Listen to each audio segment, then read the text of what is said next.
Salut à tous et bienvenue dans un nouveau voyage dans l'esprit des sportifs. Dans cet épisode, nous découvrirons les émotions traversées, les histoires et les enjeux d'un athlète sur la route de son propre succès. Je suis Théo, entraîneur de ski alpin et coach mental, et je vous amène voir ce qu'il se cache au-delà des médailles. C'est parti. Bienvenue Tessa Worley dans mon podcast Au-delà des médailles. C'est assez incroyable de t'avoir dans mon podcast. Il y a 8 mois, je prenais la décision d'arrêter d'être entraîneur pour être 100% préparateur mental. Et je me disais, mais comment est-ce que je vais réussir à avoir toutes ces émotions qu'on a en tant que coach sur les courses et tout ça. Et je me suis dit, il y a des trucs que je peux aller chercher quand même, des trucs que je rêve, un peu comme quand j'étais athlète, je rêvais d'être athlète olympique et tout ça. Il y a quand même des trucs que je rêve, et va chercher tes rêves. Et je suis en train de réaliser un rêve là aujourd'hui, c'est de pouvoir t'interviewer, pour échanger avec toi. Donc je suis vraiment ravi. Tu as été pour moi dans ma chambre, en poster et tout ça. Là, je vois qu'il y a plein de photos de toi ici aussi, on en parlera aussi juste après. À l'endroit idéal, ouais. Ouais, exactement. Comme tu me l'as dit tout à l'heure en off, je vais te demander de te présenter, mais cette fois-ci, pas forcément je suis Tessa Worley, skieuse, machin et tout, mais plutôt comme tu aurais envie qu'on te connaisse, comme tu aurais envie qu'on sache qui tu es, quoi, tout simplement. Ok. Alors justement, je suis plus skieuse, parce que maintenant que j'ai arrêté déjà depuis quelques années, voilà, ça passe vite et j'ai déjà le sentiment que ce sont des souvenirs qui sont derrière moi, mais pour la bonne cause, parce qu'aujourd'hui je suis maman, j'ai un petit garçon, et puis je découvre un petit peu ce qu'il y a d'autre à faire que le ski. Je suis toujours autant passionnée par le ski, par la compétition. J'aime suivre un petit peu les plus jeunes générations maintenant. J'ai envie un petit peu de les aider aussi, pourquoi pas, dans leur quête de médailles et de leurs objectifs tout simplement, et des rêves comme tu disais. Après, voilà, pour me décrire, non, je sais pas, assez simple. J'aime la montagne, ma station. J'aime prendre du temps en famille maintenant, et puis voilà, profiter du ski, des hivers beaucoup plus tranquillement. Ouais, trop bien. Merci pour cette présentation. Et j'ai envie qu'on commence par tout ce qu'il y a sur les murs ici. Je vois le sacre de Tessa Worley avec plein de monde. Ça te fait quoi de voir ce type de photos, de voir le sacre de Tessa Worley? Enfin, je trouve que la phrase, elle est marquante. Moi, en tout cas, elle me touche. Toi, qu'est-ce que ça te fait de te voir là, de te voir juste derrière aussi, dans le mur des légendes? Ouais, le mur des légendes du Grand Bornand. C'est clair que voilà, on a une station passionnée avec beaucoup de sportifs, et il y a eu de belles réussites ces dernières années. J'espère qu'il y en aura encore plein de nouvelles à venir, parce qu'il y a des beaux événements. Mais oui, le sacre, cette photo, elle est assez parlante, parce que c'était vraiment le retour un peu à la station. Avec la place du village là qui est juste devant, bondée de monde, et c'était incroyable parce que j'ai vraiment senti qu'ils avaient vécu le titre avec moi, quoi. Qu'ils avaient vécu ces émotions avec moi, et que je pouvais enfin leur amener la médaille et le globe en l'occurrence, parce que c'était l'année 2017. Donc voilà, enfin leur amener ces beaux trophées à la maison, et puis les partager avec eux. Et c'est aussi pour ça qu'on fait du sport, en fait. C'est pour partager ça avec un maximum de monde. Et là, c'était une magnifique soirée. Donc, Qu'est-ce que tu ressens dans ce moment-là quand tu partages tout ça avec ce monde? C'est quoi comme émotion? C'est de la fierté, de la joie? Est-ce que tu es ému? Ça se passe comment pour toi dans ces moments-là? beaucoup de fierté, ouais, c'est clair. Beaucoup de fierté, beaucoup de joie. De la satisfaction, en fait, d'avoir un petit peu finalement, quand on est sportif et qu'on a des objectifs, alors on les garde peut-être un peu pour nous au début, mais en fait ils sont quand même connus un peu de tous. Enfin, voilà, quand on va sur des championnats du monde et qu'on est favori, on sait que l'objectif il est assez clair. Et finalement, j'avais ce côté aussi satisfaction d'avoir rempli l'objectif, pour moi, mais pour tout le monde aussi, quoi. On dit qu'on fait du sport pour soi, mais il y avait quand même ce petit sentiment-là de se dire ouais, je l'ai fait, et on peut en profiter tous ensemble, quoi. Ouais. J'ai envie qu'on commence justement le podcast dans cet angle-là. C'était pas prévu. C'est d'ailleurs pour ça que j'ai rien prévu. Toi, ouais, mais t'as bien fait. Mais parce que moi, ça me fait penser à la famille, évidemment. Parce que là, il y a beaucoup de monde, mais j'imagine qu'il y a des personnes encore plus proches de toi que tu es fier de pouvoir rendre fier, peut-être. Comment ça s'est passé ce moment où tu ramènes les médailles, ou cette médaille, ce globe, à ta famille, à tes proches? C'est particulier parce que la famille, en fait, elle reste là quoi qu'il arrive, j'ai envie de dire, donc qu'il y ait médaille ou pas médaille. Donc, s'il n'y en avait pas eu, je sais que j'aurais pu quand même aller auprès d'eux pour me réconforter. Et comme il y en a eu, voilà, c'était surtout de partager ce moment, de fêter, voilà, enfin, faire un gros câlin. Ouais. Enfin, c'est assez simple, hein, mais finalement, la famille, pour moi, c'est celle qui est là, quoi qu'il arrive. Donc, c'est pas la médaille qui va changer Qui va changer quelque chose. quelque chose, ouais. Et justement, si on revient un peu en arrière et tes années, tout à l'heure on parlait U16, c'était minime, je crois, à ton époque Mhm. peut-être. Oui, À la oui, mienne oui. aussi, hein, je te rassure. Ah, ça va. C'est pas si loin.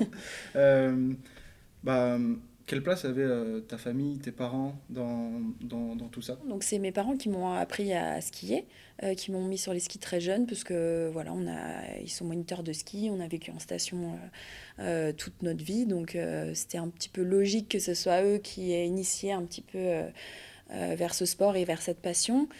Mais ensuite, finalement, ils m'ont un peu aussi laissé faire mon petit bout de chemin, accompagné par le club, accompagné par mes amis du club, enfin mes autres coéquipiers, etc.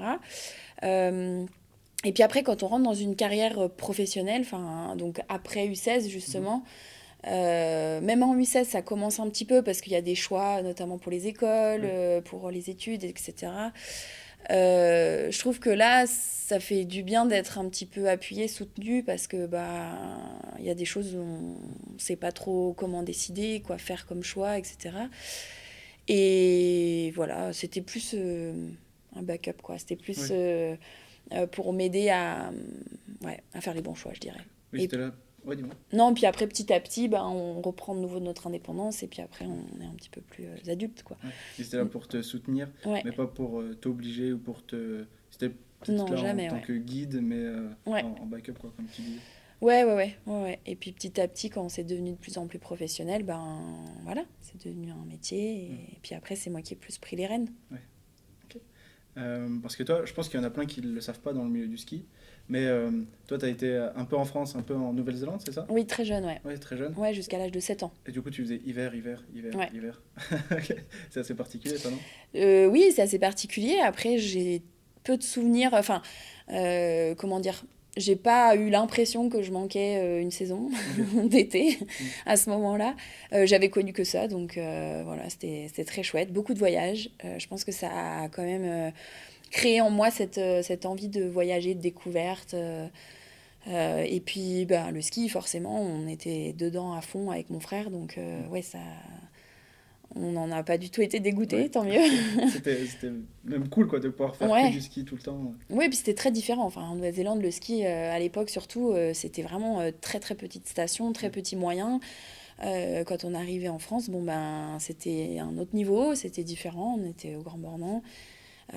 Puis bon, c'était vraiment les années avant même le club, donc Ok. très très jeune. Ouais. Bah, on va parler un peu des années où ça commence à devenir important. Le ski, c'est U14, U16. Mm, Aujourd'hui, dès U14, c'est quand même déjà presque important, les Benji et tout ça. ouais. Toi, à cette époque, comment est-ce que tu vivais les choses? Est-ce que ces compétitions-là, c'était des grosses compétitions pour toi? Est-ce que tu les prenais avec légèreté? Comment tu vivais les écureuils, en l'occurrence? Si je peux commencer par les Ouais, Benji, moi bah, on la va commencer première par les année Benji. Benji, j'ai été arrêtée, j'ai eu une saison blanche, j'ai eu un problème de croissance, problème de genou, et du coup j'ai eu une saison blanche. Et finalement, je m'en étais pas trop rendu compte sur le coup, mais en fait, première saison blanche de ma carrière où on se dit, en fait, le ski ça me manque, Mm. j'ai envie de faire ça. Euh, donc ouais, j'ai dû un peu ronger mon frein pendant cette saison-là. Et ça a peut-être été un petit peu compliqué. Maintenant, j'ai pas trop de souvenirs, mais en tout cas, je me rappelle juste m'être dit, ok, moi, je veux retourner sur les skis et ça me manque et je peux pas faire un hiver sans skier. Ok. Donc déjà, ça a été le premier un peu. Et c'était pas lié au résultat, c'était lié, toi, à ce que tu voulais Ouais, faire plus, et ouais, plus un caprice d'enfant, entre guillemets, de je veux faire du ski, c'est ce que j'aime, et donc je veux ouais. retourner sur les skis, quoi. Oui, de manquer un peu les sorties avec les copains, justement, aller sur les critériums, Ouais, je sais pas si ça s'appelle comme ça maintenant, mais plus. bref, les critériums, les mini-coupes, les trucs comme ça. Et puis, justement, les championnats de France Ouais. Benjamin. Donc, première un peu prise de conscience par rapport au ski, je dirais. Et puis après, les écureuils d'or, pour moi, ça a été... Alors, je sais pas trop comment je les abordais, si j'étais vraiment stressée ou pas, mais en tout cas, ça a été vraiment des très bons moments. Je me souviens que première année écureuil d'or, ben, j'arrivais, j'étais pas du tout attendue, enfin, j'étais en première année, quoi. Et du coup, bah, les courses se sont plutôt bien passées, donc tout était positif, quoi. Je pouvais être 10 15e ou je sais pas combien. Ah, bah c'est trop bien, t'es en première année, bon, bah c'est bien, voilà. C'est plus comme ça que je les ai gardés. Et puis la deuxième année écureuil d'or, là pour le coup avec une très bonne copine à moi. Derrière on était en équipe de France ensemble, Olivia Bertrand, ça peut peut-être parler. Et ben on se partageait un peu les places sur le podium. Donc voilà, il y avait déjà un petit peu... Elle était toujours devant d'ailleurs. Elle me laissait plutôt souvent la deuxième place. Mais voilà, c'était déjà un petit peu ouais, les débuts de la performance, on va dire. Et puis de cette envie de passer au niveau supérieur. Et t'en prenais conscience à ce moment-là que toi, ce que tu voulais, c'était être au plus haut niveau, que ça commençait déjà à se professionnaliser et tout ça, ou pas forcément? Moi, ça s'est vraiment fait au fur et à mesure, j'ai l'impression. J'ai vraiment eu, comment dire, cette progression un petit peu étape après étape. Ben voilà, les écureuils d'or, et puis ensuite rentrer au comité, le lycée, le pôle espoir. Donc on rentre en FIS. Puis les premières années FIS, enfin, en fait, je me projetais jamais trop sur la suite, trop rapidement. Je sais que quand j'étais petite, j'ai toujours voulu faire championne. J'ai toujours dit, apparemment, je veux faire championne de ski. Mais quand je le faisais en action, je me projetais jamais vraiment. J'étais vraiment sur ma saison à chaque fois et les étapes les unes après les autres. Donc non, quand j'étais en écureuil d'or, je me disais, bon, ben, oui, peut-être sur une année, je me disais, ah, ben, l'année prochaine, on ira en FIS. Voilà, mais je savais pas trop à quoi m'attendre en fait. Est-ce que toi, tu as suivi un parcours, tu parlais d'étapes, est-ce que justement tu as suivi toutes les étapes classiques, c'est-à-dire comité, peut-être même que tu es rentré à Albertville et qu'ensuite tu es rentré, peut-être qu'il y avait un groupe relève à l'époque, comme cette année. Exactement. Est-ce que tu as suivi tous ces groupes-là et que tu as fait le cursus classique? Oui. Oui, j'ai fait un cursus classique, rapide, mais classique. C'est-à-dire que nous, il n'y avait pas de seconde à Albertville, donc je suis rentrée en seconde au pôle espoir au Fayet, à Passy. À ce moment-là, j'étais au comité du Mont Blanc. J'ai fait un hiver au comité du Mont Blanc et l'année d'après, je suis rentrée à Albertville au lycée d'été. Et là, il y avait le groupe relève. Et donc, rentrée au groupe relève, donc fin de première année FIS, on va dire. Groupe relève et après attends, le groupe relève 2005-2006 donc en fait là où j'ai été un peu rapide c'est année groupe relève, j'ai fait ma première coupe du monde. Donc voilà, on était un super groupe, super belle émulation et on a été plusieurs à faire des coupes du monde assez jeunes. Et comment est-ce que toi à l'époque tu vis ces premières coupes du monde aussi jeunes? Est-ce que c'est normal? Parce que tu dis c'est rapide, mais est-ce que tu prends ça avec... comment est-ce que tu prends ça? Comment est-ce que tu vis cette ascension? Un petit peu comme je te disais, je me projetais sur rien du tout. Je m'attendais à rien, même à ce moment-là. Et en fait, on a pris notre qualif avec une copine sur notre première Coupe du Monde. Et en fait, je suis arrivée là-bas et j'ai fait mon ski sur la première manche en toute insouciance. Et ça a marché. Et par contre, la deuxième manche, là, je me suis dit, oula, mince, on est en Coupe du Monde, là. Et du coup, bon, là, c'est un petit peu... je me suis un peu crispée, etc. Mais ouais, non, les choses, elles se faisaient assez naturellement et puis sans que je réfléchisse trop. Et c'est par la suite où, justement, on en parlera peut-être, mais où je me suis rendu compte que quand j'ai eu des attentes, quand j'ai eu aussi des certitudes de me dire, ok, je peux le faire, je sais le faire, je veux le reproduire, comment je m'y prends, et c'est là que le mental et la préparation mentale rentrent en jeu, quoi. Parce qu'avant de faire ta première Coupe du Monde, tu ne prends pas forcément conscience que c'est possible pour toi, que tu es capable de le faire? Non, c'est pas... Enfin, si, je pense que... En fait, en fait, je me posais même pas trop la question, quoi. Je pense qu'on a débarqué là-bas, on s'est dit, oh, trop cool. Par rapport aux courses qu'on avait l'habitude de faire, donc des Coupes d'Europe ou des FIS, je me disais, les conditions, elles sont incroyables pour tout le monde. J'ai le dossard 72, je me suis dit, mais ça va être trop bien. Et voilà, quoi, en fait, c'était plus ça, quoi. C'était pas... Mais je me disais pas, il faut que je fasse dans les 30. Enfin, j'avais pas de... Ouais, j'ai pas d'attente particulière. Est-ce que tu avais des attentes envers toi-même à ce moment-là? Parce que là, on parle de résultats, mais peut-être que tu avais des attentes envers toi-même, toi, de sensations, de plaisir ou quoi que ce soit. Est-ce que tu en avais envers toi-même? Je pense, parce que bon, c'est déjà un peu loin, je me rappelle pas complètement, mais je pense que j'ai beaucoup été toute ma carrière dans la sensation. Quelque chose que j'ai d'ailleurs dû travailler parce qu'en fait, on n'a pas tout le temps des bonnes sensations. Et donc, ouais, quand j'étais jeune, moi j'étais beaucoup là-dessus. Donc, quand il y en avait des bonnes sensations, c'était génial et c'était top. Et puis, souvent, ça voulait dire que ça allait. Quand j'avais de moins bonnes sensations, j'avais beaucoup plus de mal à mettre des choses en place. Donc après, il y a eu ces premières Coupes du Monde, ces premiers championnats du monde, c'est à Val d'Isère, je crois. Oui. C'est ça. Euh, Ça doit être dingue de vivre ces moments-là. Mm. Et j'ai envie qu'on parle des moments assez dingues. Peut-être qu'on va rentrer dans les émotions assez cool. Euh, je pourrais poser classiquement la question, c'est quoi ton meilleur souvenir en compétition? Euh, Est-ce que déjà tu as une réponse à ça? Parce que comme tu as vécu Ouais. plus de 250 départs en Coupe du Monde, j'imagine que tu peux pas vraiment choisir. Mais est-ce qu'il y a des moments ou des périodes comme ça que tu retiens particulièrement? Alors, ouais, c'est ce que je dis souvent, c'est que j'ai eu la chance d'en vivre Ouais. plusieurs et que du coup, il n'y en a pas forcément un qui sort du lot. Et encore que, il y a quand même des choses assez marquantes. Par exemple, la finale, je montre parce que c'est le dossard, Ouais. mais la finale à Courchevel-Méribel, ouais, c'était fou parce qu'il y avait plein de choses réunies. Il y avait le public, c'était en France. C'était la finale de Coupe du Monde, je pouvais jouer le globe, ça a tourné en ma faveur. Enfin, voilà, c'était juste le scénario parfait. Donc ça, c'est vraiment un très très bon souvenir. Après, il y a eu la saison 2016-2017, qui a été une saison quasi parfaite, ouais, en termes de résultats, et où j'avais ce sentiment d'être d'être un peu au-dessus du lot en ski. Et ça, c'est un sentiment assez incroyable. Je pense que on le vit pas tout le temps, donc voilà, c'est quelque chose que j'ai envie de retenir. Mais il y a eu plein de moments et il y a des moments, c'est un peu paradoxal parce que c'est à la fois un mélange d'émotions, enfin de sensations très désagréables Oui. et à la fin d'émotions Émotions. extraordinaires, quoi. Ok. Mais c'est ça le sport, quoi. Ouais, c'est ça, C'est arriver justement à transformer ces émotions au départ, Ouais.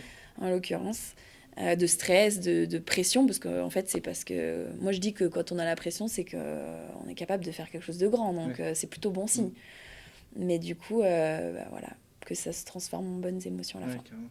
Bah, surtout dans le ski, toi, il y a des neiges qu'on apprécie plus ou moins, Mm, il y a des pistes qu'on apprécie plus ou moins, des tracés, complètement. et donc ça influence aussi sur les sensations Ouais. et pas sur les émotions. Ouais. Quoique ça peut aussi influencer sur les émotions au départ si on se sent pas trop et tout. Ouais, tout à fait. Et dans cette période 2016-2017 où tu dis j'avais l'impression d'être au-dessus du lot et tout, comment ça se passe quand tu es au départ au portillon? Est-ce que c'est je suis sûr de faire podium ou de faire une grosse course? C'est quoi les sensations que tu as quand tu es au portillon au début de la première manche, tu vois, Il y avait quand même ce côté un petit peu pression, normal, on est au départ d'une course, tout peut arriver. Mais c'est vrai que sur la première partie de la saison, j'avais ce sentiment de... En fait, c'était moi le pire ennemi, quoi. J'avais pas d'autres... Enfin, les autres me faisaient pas peur. Et je me disais, ok, en fait, c'est soit tu te mets toi-même des bâtons dans les roues, soit comment dire, ouais, tu arrives à bien travailler ton corps, ton esprit, et du coup, ça fonctionne. Et ça va faire quelque chose de bien. Donc, en gros, offre-toi une belle journée, quoi. C'était un petit peu ça le truc. Ça, c'était la première partie de saison. Il y avait ce sentiment un peu de puissance. C'était vraiment chouette de skier. Et puis après, il y a eu la deuxième partie de saison où le globe se dessine un peu, où on en parle de plus en plus, notamment les médias. Même nous, moi-même, je me disais, bon, ouais, là, tu peux entrevoir le globe, tu portes le dossard rouge depuis quelques courses. Ça serait quand même bien d'aboutir, de concrétiser, merci. Et là, ça se transforme un peu plus en oula, il faut que je protège quelque chose, je dois sécuriser des choses, etc. Alors qu'en fait, pas du tout. Et ça a été des grandes discussions avec mon entraîneur, notamment, avant chaque course, de se dire ok, là, tu penses à quoi? Est-ce que c'est bien ou pas bien? Est-ce que t'es trop dans le faut que je protège, faut que je fasse un résultat, faut que je fasse au moins 3 4e? Ou alors est-ce que t'es plus en mode je veux aller encore gagner des courses, quoi?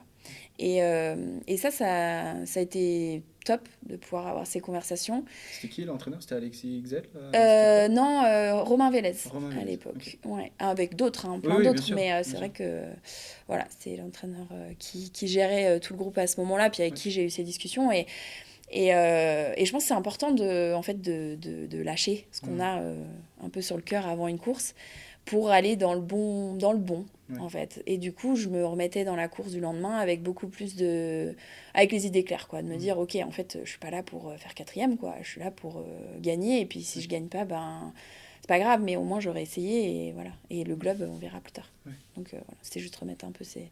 Mais c'était un petit peu moins agréable la fin de saison, Ok. je dois avouer. Et, Plus de pression. et quand tu franchis la ligne de cette dernière course où du coup tu sais que tu as le globe, c'est quoi les émotions qui te parcourent? Qu'est-ce que tu te dis à toi-même? Qu'est-ce qui se passe dans ces moments-là? Ah, je me dis ouf. Je Tu me dis respires un bon coup? ouf. Enfin, la saison qui paraissait incroyablement longue se termine. Il y a eu deux scénarios différents parce que Aspen, c'est vrai que là, pour le coup, il fallait qu'elle se termine la saison parce que je commençais à vraiment être à bout de souffle en termes d'énergie mentale pour gérer justement cette pression. Donc, ouais, c'était plutôt un ouf, c'était de me dire, ah, je l'ai fait, c'est bon, je vais pouvoir enfin profiter. Enfin, voilà, c'était beaucoup de sentiments comme ça. Et puis après, il y a eu aussi de se dire waouh, trop bien, un globe, enfin de réaliser en fait un Oui. petit peu ce que ça voulait dire. Et puis à l'inverse, en France, en 2022, ça a été assez différent parce que j'étais beaucoup moins dans la course au globe, j'étais plutôt deuxième, troisième, enfin j'étais beaucoup moins dans la course au globe. Et ça s'est tout transformé, enfin ça a tout chamboulé une semaine avant les finales. Et là, j'étais plus qu'à 5 points et c'était possible. Et je me suis dit, ah ouais, waouh, je suis en... Mais j'étais plus en position de chasseuse, on va dire. Ouais. Et donc, différent. Donc, c'est vrai que c'était plutôt dans la journée. Et je me suis dit, mais non, mais c'est pas possible, mais je l'ai fait. Enfin, c'était plus ce sentiment-là, quoi. Ok. Se dire, waouh, incroyable. Ce matin, je me suis levée J'avais envie, mais je me suis pas dit que ça allait faire, quoi. Ouais, Voilà. incroyable. Et on va rentrer dans une course où il y a eu peut-être beaucoup de pression, où tu as ressenti que c'était très dur mentalement de faire face à tout ça. Est-ce que tu as un souvenir de ça? Je pense par exemple à une course au championnat du monde ou quoi que ce soit, quelque chose qui était dur à combattre. Ouais. Comment ça se passe 5 minutes avant de prendre le départ, tu sais, quand tu es dans ta routine, Ouais. au moment de chausser, tout ça, qu'est-ce qui se passe dans ces moments-là dans la tête de Saworley, quoi. Qu'est-ce qui se passe à ce moment-là? Vaut mieux pas être dans ma tête, je pense. Non, alors j'ai plusieurs moments où ça a été difficile et pour le coup où j'ai réussi, parce qu'il y en a plein où j'ai pas réussi. Non, on en parlera après, t'inquiète Mais pas. voilà, et bizarrement, ils m'ont moins marqué. Enfin, Ouais. non, pas bizarrement, mais ouais, ils m'ont un peu moins marqué parce qu'il y en a tellement d'autres. Mais par contre, par exemple, Aspen, justement, départ de la deuxième manche, c'était vraiment difficile de rester dedans. En fait, j'étais en boucle. Je me disais une phrase technique en boucle, en boucle, en Ok. boucle. Parce qu'en fait, à la première manche, j'avais pas réussi ma première manche. Et justement, techniquement, j'avais pas du tout... Enfin, il y avait un truc techniquement qui était pas bien. Avec les entraîneurs, on en avait discuté. Et en gros, entre, je sais pas, 3-4 minutes avant mon départ de la deuxième manche et dans ma deuxième manche jusqu'à l'arrivée, je me répétais en boucle ce truc technique, quoi. Et c'était, mais à me rendre... 30 folles, quoi. ah ouais, à me rendre un peu débile, quoi, parce que j'étais... je sais plus, c'était un truc du style d'aller loin dans le trou, enfin, parce que Ouais. c'était salé, il y avait Ok. des trous, etc.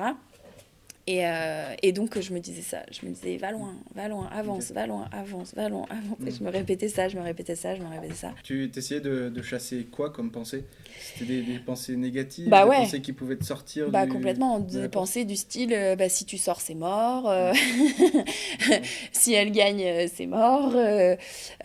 Si tu fais une faute, t'es pas dans les 15, tu marques pas de points, c'est mort. Enfin, il y avait plein de calculs comme ça qu'il Ouais. faut absolument pas faire. Mm. Et en fait, le cerveau, il a envie de faire, quoi. Donc c'est vrai qu'en fait, c'était un petit peu une parade de se dire, non, je laisse même pas la place à mon cerveau de penser à Ouais. autre chose, c'est juste mon truc technique, quoi. Ouais, je pense que ça peut vraiment servir. Quand j'étais entraîneur, donc j'étais que sur le circuit U16, j'ai fait un peu de FIS et tout, mais j'étais principalement sur le circuit U16. Et il y a plein de jeunes qui qui calcule les points, qui calcule est-ce que je vais pouvoir être sélectionné là, là, Ouais, là. c'est clair. Ça, Donc c'est la bête noire. c'est pas facile. Mm. Toi, tu l'as vécu quand tu étais en Coupe du Monde vu ton statut, j'imagine pas que c'était pour des qualifications ou quoi que ce soit, mais n'empêche qu'il y a quand même des sélections aux Jeux Olympiques à aller chercher, il y a quand même des choses à aller chercher que tu dois toujours prouver. Ouais. Comment est-ce que tu vis cette pression-là de... Ben, de par certaines erreurs, je me suis rendu compte que justement, c'était pas la bonne façon, pas la bonne manière d'aborder les choses. Et du coup, quand je l'ai compris, j'ai réussi à mettre en place des choses pour un petit peu contrer tout ça. Et je pense aussi c'était au quotidien. Je pense que la préparation mentale, c'est quelque chose qu'on fait au quotidien. C'est pas que avant une course ou que une fois de temps en temps quand on en a besoin. Non, c'est vraiment même quand tout va bien. Et c'est au quotidien. Et c'est un peu un état d'esprit. L'état d'esprit qu'on a envie d'avoir sur les skis, un peu l'amener dans la vie de tous les jours. Et moi, j'essayais de me dire, en fait... qu'est-ce que tu as envie de faire? Donc je me raccrochais énormément aux techniques parce que je savais qu'il fallait passer par là pour avoir le résultat. Donc ouais, j'étais très centrée sur le technique, sur ce que je devais faire à ce moment-là, sur mon action, pas trop me projeter. Voilà. Mais pour arriver à le faire au départ d'une course, je pense qu'il faut arriver à le faire un peu au quotidien, quoi. Ok. De rester peut-être plus dans l'instant présent et pas aller voir plus loin que... Ouais, mais c'est exactement ça. Mais après, ça, rester dans l'instant présent, c'est quelque chose qu'on dit beaucoup. Mais qu'on sait pas comment et qu'on faire. Sait pas comment faire. Exactement. Et puis, c'est bien gentil de dire non, maintenant, tu es dans l'instant présent. Ouais. Ah non, en fait, je pense à mon résultat. Ou je Parce pense, que c'est important d'aller atteindre ça, c'est important de faire ça. Voilà, je me suis rendu compte que c'était vraiment un travail de fond et de quotidien, quoi. Donc, tu dis quelque chose qui me parle beaucoup. Parce que, en tant qu'entraîneur, j'étais tout le temps avec plein d'autres entraîneurs. Et souvent, j'entendais n'aie pas peur, aie confiance en toi, vas-y. Ou même sois sur le pied, tu vois, des trucs classiques. Et en même temps, juste ça suffit pas à comprendre ça veut dire quoi exactement n'aie pas peur, comment je fais pour avoir confiance en moi. Et là, tu viens de parler d'un truc qui me semble important aussi d'un point de vue mindset, du coup, de comprendre ça. ça tourne là-dedans. Ça tourne là-dedans. Est-ce qu'il y a autre chose que tu aimerais partager dans les bonnes émotions, dans les trucs que tu aimerais pouvoir partager, toi, aux jeunes, des choses que tu as vécues et que tu dis, ça, si tout le monde pouvait le vivre, ce serait vraiment fou quand même. Alors, il y a une anecdote. Alors, c'est pas forcément positif d'un premier point de vue. Mais en 2013, ma première médaille au championnat du monde, c'est assez drôle, mais entre les deux manches, parce que j'étais en tête de la première manche, ce qui était une énorme favorite, c'était Tina Mazé. Et donc, je me disais, oulala, waouh, je pensais pas être en tête de la première manche, quoi. J'espérais une médaille, mais je pensais pas être en tête de la première manche. Et il y a deux choses sur cette course. Donc, entre les deux manches, ce qui est marrant, c'est que je me suis dit... En fait, je suis allée dans le négatif.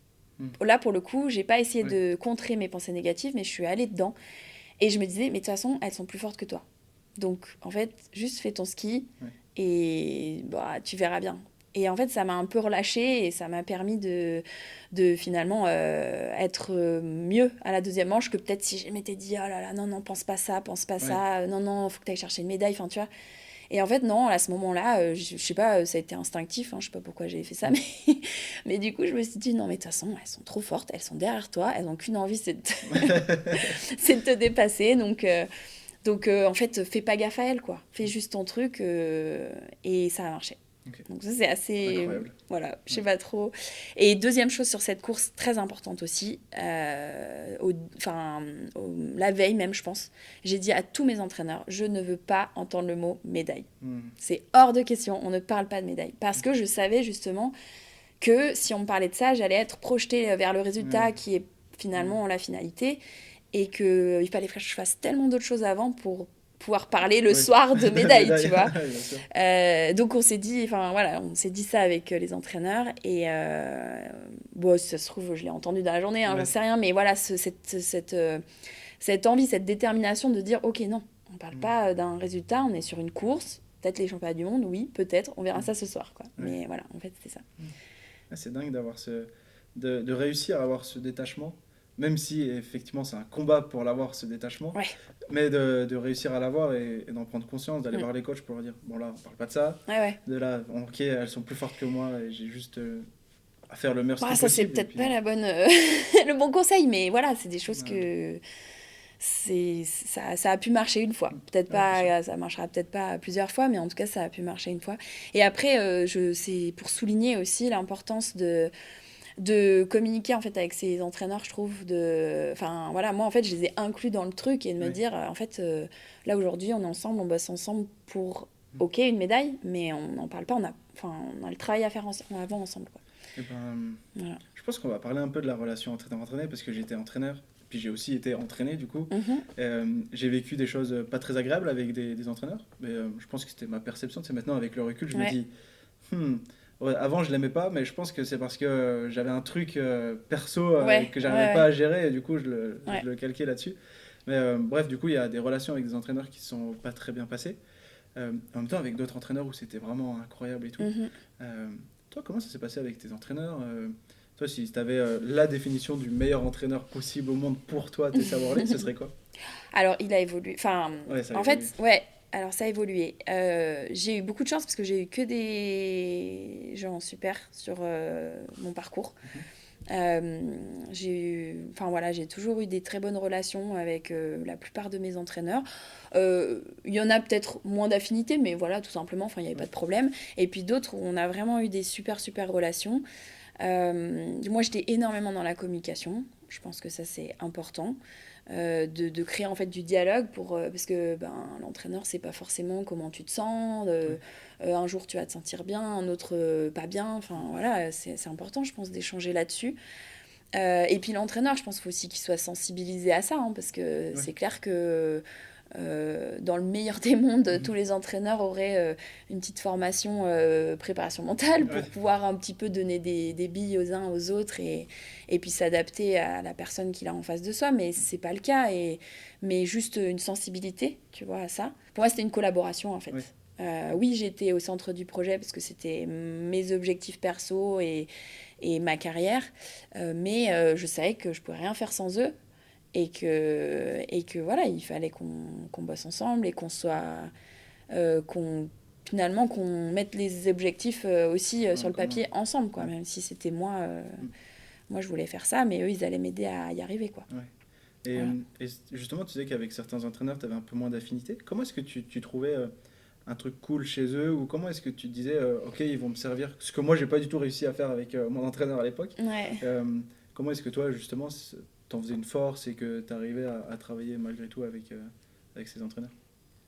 Tu te Bon, prenais pas la tête. ouais. Non, franchement, enfin, ouais, non, je me prenais pas la tête. Alors après, des fois, il y a des conversations qui sont pas faciles à avoir parce qu'on a l'impression que on va sur deux chemins différents et c'est là qu'il faut quand même se retrouver, comme je disais. Parfois, moi, il y a eu des moments où c'était compliqué parce qu'on est en pleine saison, on se dit, ouais, mes objectifs c'était ça, et puis ils me disent de revoir mes objectifs parce que bah voilà, faut réadapter la saison. Je peux peut-être pas faire toutes les disciplines, ça serait un petit peu enfin, dommage par rapport à, je sais Ouais, pas, c'est mes pas résultats en géant. Enfin bon, bref, il y a des choix à faire des fois, et il y a des conversations qui sont pas évidentes à avoir, mais, euh, mais voilà, enfin, je pense qu'il y a de la remise en question des deux côtés, Mm. ça c'est important, que ce soit l'entraîneur ou l'athlète aussi. Personne n'a comment dire, la science infuse et Ouais. personne ne sait Mm. ce qui va se passer. Donc, ouais, c'est beaucoup de confiance, beaucoup de communication et puis de remise en question. Ouais. Les discussions difficiles, elles venaient toujours de toi ou aussi des fois les entraîneurs venaient te voir et c'était difficile pour toi à entendre? Ouais, dans quel sens c'était difficile? C'était difficile d'aller les voir pour avoir ces discussions ou de recevoir ce que l'entraîneur te disait? Moi, j'ai eu les deux, hein. Il y a eu des fois où c'était dur d'entendre ce qu'un entraîneur avait à me dire. Mais c'est ce que je disais, c'est la remise en question, c'est de se dire, ok, bon, bah, c'est pour me faire avancer, c'est pour me faire évoluer. Et puis parfois, ben, moi qui aime pas trop justement aller dans le conflit, aller parler de choses négatives à quelqu'un, ou lui dire, bon, bah là, je suis pas très contente de... Ouais. Ben, j'ai dû apprendre à le faire, quoi. Ouais. Voilà, Mm. tout simplement. Ça m'inspire beaucoup parce que moi j'ai jamais appris à le faire et même encore actuellement tu vois Ouais. aller voir des gens Ah, bah pour c'est leur jamais dire facile. c'est Hein. jamais Moi, facile hein. c'est pas trop mon. Ouais. Il y a une phrase que j'aime bien dire et que j'ai du mal à m'inculquer mais c'est on grandit à la hauteur des discussions difficiles qu'on a Ah ouais. et plus les discussions sont difficiles plus on grandit Mm. aussi et que si tu veux pas grandir bah t'as jamais des Ouais, discussions tout à difficiles. fait. Non, mais je Ouais. suis bien d'accord avec ça. Après, faut pas se créer des discussions difficiles non plus S'il y a quand il y en pas à a avoir. pas, tu vois. Mais moi, c'est pour ça, j'ai appris que en fait, fallait désamorcer les choses très vite Mm. pour qu'elles soient moins difficiles, justement. Ouais. Enfin, tu vois, dès qu'il y avait des doutes ou des choses un peu sur lesquelles on n'était pas d'accord, ben en fait, il faut tout de suite, Faut tout de suite dire les ouais, choses et puis je trouve. je pense que ça va être inspirant pour beaucoup de jeunes avec les entraîneurs qui ont du mal à Bah, discuter j'espère, et ouais. tout ça. Mm. J'ai envie qu'on rentre aussi dans les émotions moins agréables, dans les Ouais. moments un peu plus durs de ta carrière. Est-ce que déjà tu as en tête des moments plus durs que d'autres ou c'est comme les belles émotions où il y en a plein, tu sais pas lequel choisir. Est-ce que c'est plus ciblé à ce moment-là? J'en ai plusieurs aussi, mais oui, il y a eu des moments plus compliqués que d'autres, c'est clair. Alors, étrangement, c'est pas forcément, peut-être que tout le monde se dit, ah, ça doit être la blessure et tout. Alors oui, il y a la blessure, mais en fait, c'est plus tard, c'est après la blessure, en fait. Quand Ok. j'étais revenue de blessure et que, en fait, j'ai mis 2 ans quand même à retrouver vraiment un rythme. Alors, j'ai fait des résultats hein, entre-temps, mais à retrouver vraiment, je disais, la flamme pour Mm. skier. Tu vois, j'avais pas le même engagement qu'avant.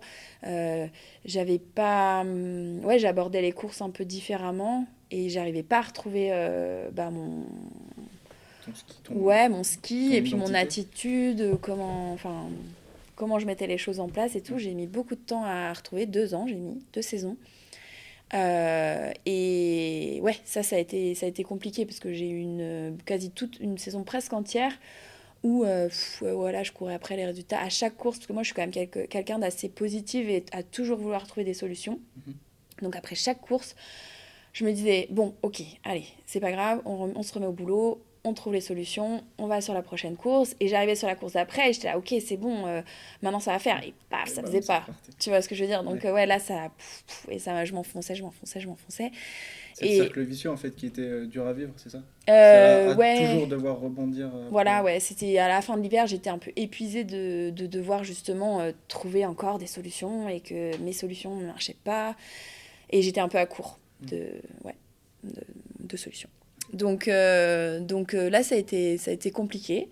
Mais bon, jamais au point de me dire bah, je vais arrêter, je balance tout. Enfin, voilà quoi. Il y avait toujours, bah, je pense, ce côté un peu je vais trouver des solutions quoi. Mm. Toujours ce côté un peu espoir. Résilience de fou. Ouais, Mm. ben ouais, du coup, ouais. Et C'est une forme de qu'est-ce qui te, résilience. dans ces moments compliqués, qu'est-ce qui maintient ton envie de progresser, de trouver des solutions? Tu sais que tu es au bon endroit au bon moment et que ça va payer, tu te laisses pas le choix, c'est comment exactement pour Ben, toi? ce sentiment aussi de pas faire en fait ce que je sais faire quoi. Mm. Quand je suis à la course, je me sens pas bien, je suis pas bien dans mon corps, enfin j'ai des sensations, j'ai pas les bonnes sensations, j'ai pas le bon état d'esprit. Enfin tu vois, en fait au fond de moi, je savais que j'étais capable d'autre chose quoi. Ok. Et donc c'était plus ce côté-là de se dire non, je sais que je sais faire autre chose, je sais que je sais faire autrement, mais là t'arrives juste pas à le mettre en place. Donc c'est ça un peu qui me faisait garder espoir de me dire Ok. non tu l'as fait. Tu as eu ces bonnes sensations, tu as eu ouais, ce côté un peu maîtrise. Ouais, Moi, j'aimais bien la maîtriser. maîtrise en ski, même si c'est sur le fil, hein, Mm. mais j'aimais bien cette sensation. Et puis voilà, c'est ce qui m'a un peu poussé à continuer, à toujours chercher des solutions. Et puis, ben, je pense que je suis allée vraiment au fond du trou. Ouais. Et au final, il a fallu une préparation, enfin un Mm. été de Ouais. préparation, pour remettre les bases vraiment solides. Et derrière, en fait, je fais ma meilleure saison Mm. de toute ma carrière. Parce que, en fait, je pense que ça m'a poussée dans des retranchements, ouais, loin, quoi. Ça donne presque envie de toucher le fond pour pouvoir Ben ouais, vivre ouais, le ouais. meilleur derrière. Ouais. Ok. Ouais, puis moi j'aime bien, enfin, assez après coup, hein, parce que j'avais Oui, pas cette maturité-là quand je faisais du ski, mais ouais, dire que, en fait, c'est les moments difficiles et les échecs, c'est vraiment des trucs qui peuvent te Enfin, on dit on revient plus fort, ça fait grandir et tout, mais c'est pas bateau, quoi. Ouais. C'est pour de vrai, je pense. Donc, après, c'est à chacun de trouver ses ressources et ses solutions à ce moment-là. Et toi, justement, c'était quoi tes ressources dans ces moments-là? Évidemment, c'est personnel, chacun va trouver ses propres ressources, mais toi, qu'est-ce qui t'a permis de toucher le fond et derrière de pouvoir faire la meilleure saison de ta vie? Alors déjà, un peu de repos, du repos mental, et derrière de repartir sur un nouveau projet euh, avec, tu sais, refixer un peu les ambitions, refixer les objectifs, et qui en plus était hyper élevé. Ouais. Alors que je sortais vraiment pas d'une très très bonne saison, mais malgré tout, ça n'empêche pas d'avoir des très gros objectifs. Et surtout, moi j'aimais beaucoup beaucoup empiler les assiettes. Et voilà. Et moi j'avais besoin en fait de recommencer une préparation sur les bases. Et puis petit à petit, faire une journée, 2 journées, 3 journées, et puis rajouter un truc, etc. Et ça me fait penser, parce que j'ai écouté ton podcast avec JB, et JB, c'est marrant, je me suis retrouvée dans sa façon de faire. Donc, mais voilà, moi c'était beaucoup empiler les assiettes, faire grossir en fait cette confiance. Et puis du coup, dès qu'il y a un petit coup de moins bien, elle est quand même solide, donc on arrive à repartir sur des références un peu... ouais. Il n'y a pas tout qui tombe parce que tu as pu escaler comme ça plein de choses et empiler quelque chose de solide, quoi. Est-ce qu'il y a un autre moment dur comme ça que tu as vécu dans ta carrière? Je pense à peut-être un moment plus particulier, peut-être moins sur la longueur. Toi, peut-être juste une course où tu as été très déçu, très frustré, très en colère, ou je sais pas, des émotions. Moi, je te pose cette question parce qu'il y a beaucoup de jeunes, à la fois quand j'étais entraîneur et là en préparation mentale, qui veulent mieux gérer leur frustration, qui veulent mieux gérer leur colère, tu sais, qui n'arrivent pas forcément à gérer ça. Et donc je te pose la question de, est-ce que toi tu l'as vécu, peut-être à l'entraînement ou en compétition? J'imagine que oui. Et comment en vivant ça, on arrive quand même au plus haut niveau mondial? Oui, je l'ai vécu. J'ai deux souvenirs, deux exemples qui me viennent. J'en ai une, c'est à Aufterschwang, c'était une course qui était souvent en fin de saison. Et j'ai été plusieurs fois, on va dire, dans la course au globe, dans ma carrière. Et c'est vrai qu'Ofterschwang, c'était ma bête noire, quoi. Souvent, je faisais le résultat qu'il fallait pas à ce moment-là et qui faisait que je sortais complètement du classement et impossible sur la dernière course de jouer. Et je me rappelle, Ofterschwang, en effet, il y a eu des courses comme ça et j'étais... ça te monte le goût du sang dans la bouche, t'es énervé, c'était de l'énervement contre moi-même. Voilà, après, une fois que ces émotions sont passées, elles mettent quelques jours à passer. On se dit, je sais pas, peut-être je me suis, je me suis sabotée, si ça se trouve, un gros objectif. Mais bon, après, on se remet en question et on remplit les assiettes et puis voilà, puis ça repart, tu vois. Après, j'ai pas le sentiment... j'ai jamais été découragée totalement par un truc, quoi. Par un truc. Et à l'entraînement, c'était déjà arrivé de péter les plombs, entre guillemets, en mode... je balance tout, je vais arrêter l'entraînement là, pas ta carrière, mais toi, l'entraînement là, c'est... C'était pas trop mon caractère, j'avais pas trop ce côté je balance tout. Par contre, oui, j'ai fait des manches où ça m'énervait, je tapais dans le piquet. Mais à chaque fois, j'arrivais à retomber et puis à repartir et à faire sortir quand même quelque chose de la manche. Je pense que c'est important de... J'en vois souvent des jeunes qui s'énervent et qui balancent et qui finalement foutent en l'air un peu leur séance. Et en fait, même si il y a un endroit du tracé qui coince ou un truc technique qui coince ou quelque chose, il y a quand même quelque chose à prendre, quoi. Il y a quand même quelque chose de positif et malgré ce truc qui nous énerve, je trouve que la séance, ça vaut le coup d'aller jusqu'au bout, de la terminer. Et puis, si ça se trouve, tu peux passer le cap et faire deux manches bien derrière, quoi. Donc, c'est pour ça, je trouve que c'est vraiment dommage de pas... Mais bon, les émotions, ça se maîtrise pas tout le temps. C'est comme ça. Effectivement. Mais je pense que déjà de l'entendre, ça va faire du bien à beaucoup. Je pense aux athlètes que j'ai eus sur les skis, par exemple cet hiver là, à Valloire. Il y a des séances où c'était sur une petite piste qui faisait 30 secondes et donc ça tournait très vite, on faisait beaucoup de manches.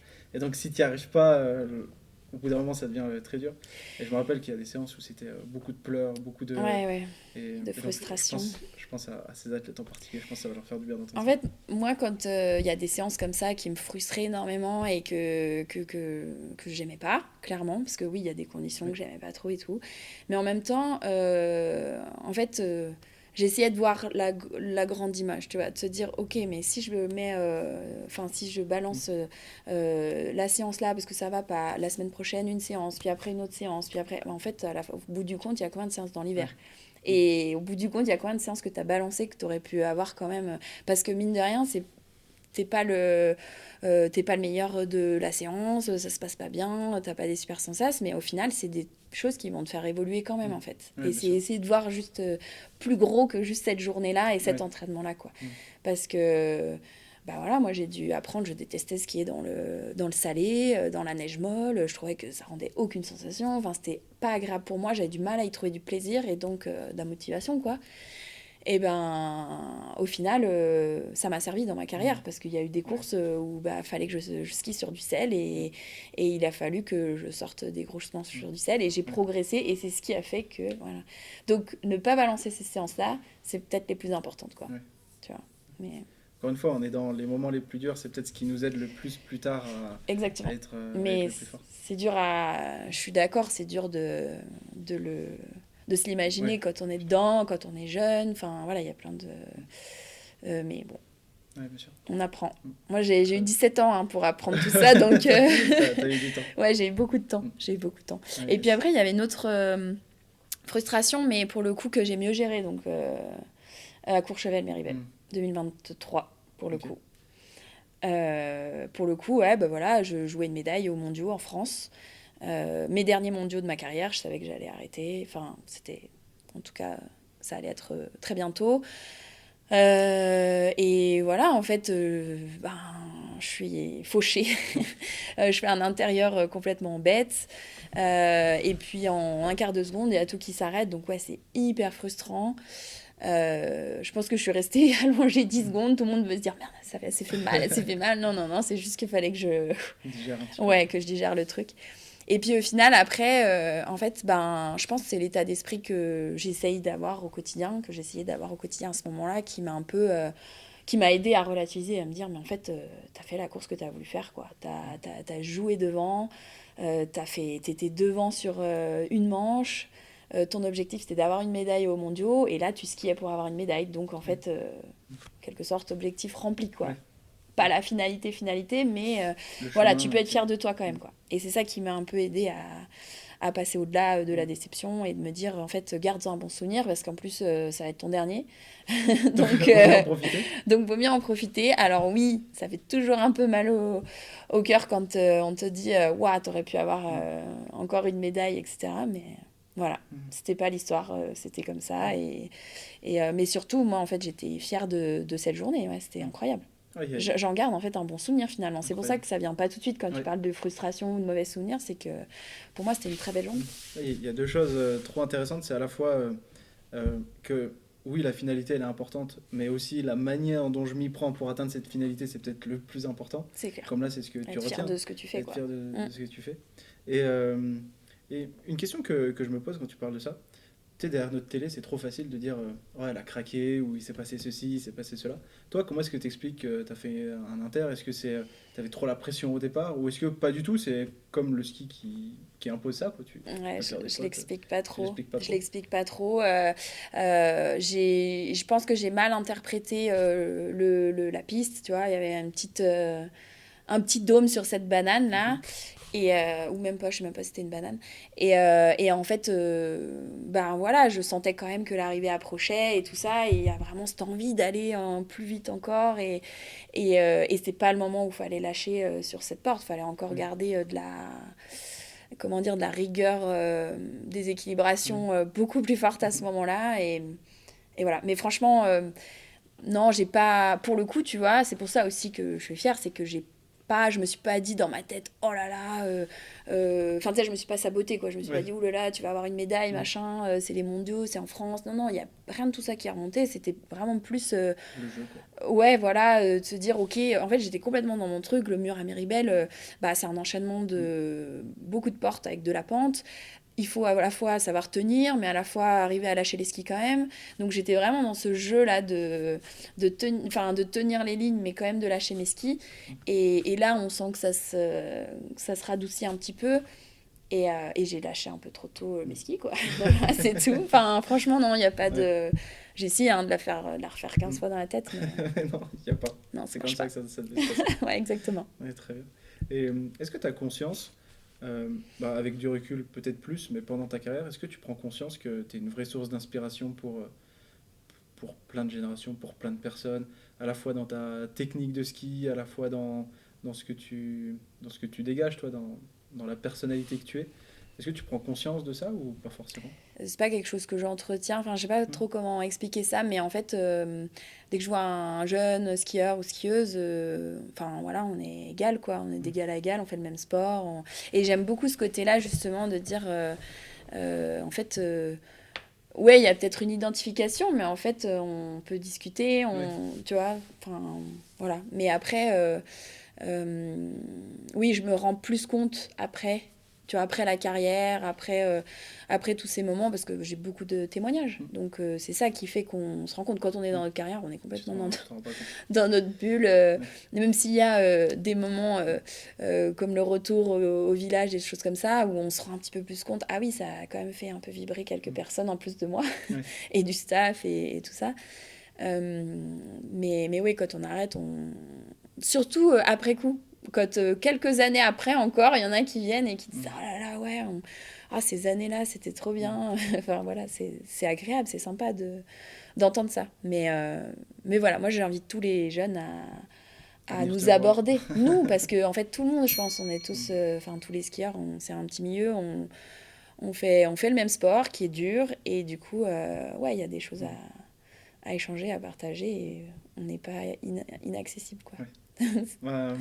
Ouais, c'est à la fois cool que tu le dises, parce que tu sais, moi encore j'ai 26 ans, et venir te parler comme ça, te voir et tout, c'est un truc de dingue, hein, pour moi, pour ma famille et tout. C'est un truc, parce que tu as représenté le ski français, tu as représenté toutes ces émotions devant la télé tous les hivers et tout.